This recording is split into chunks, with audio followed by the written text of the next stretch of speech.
কিশোরগঞ্জের পাগলা মসজিদে কত প্রায় ৫-৬ কোটি টাকা হয়ে গেছে।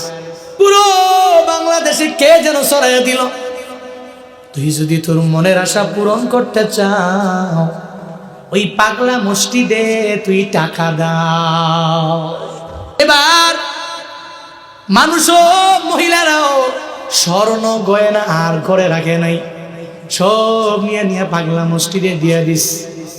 বলে পাগলায় আমারে যদি একটু আমার দিকে একটু ফিরা তাকায়, হয়তো আমার পরিবারে বরকত হয়ে যাবে। ও বান্দা, না না, এই চিন্তা নিয়ে দান করলে হবে না।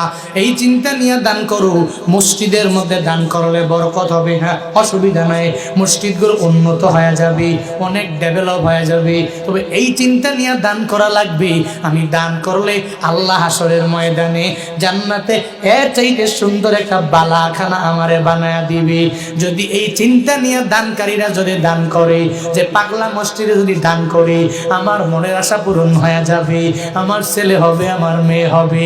এই চিন্তা নিয়ে যদি শুধু 1 টাকা না, 2 টাকা না, তোমার জিন্দেগির সব টাকা যদি তুমি ওখানে দিয়ে দাও, আমেরিকার ডলারগুলো আর্নিং করে এনে সব যদি ওই পাগলা মসজিদে যদি দিয়ে দাও, আল্লাহর কসম 1 বার 2 বার 3 বার করে বলতে পারি, তোমার এই দান আসমানের নিচে থাকবে, আমার মাওলার দরবার পর্যন্ত বসবে না। ঠিক কিনা?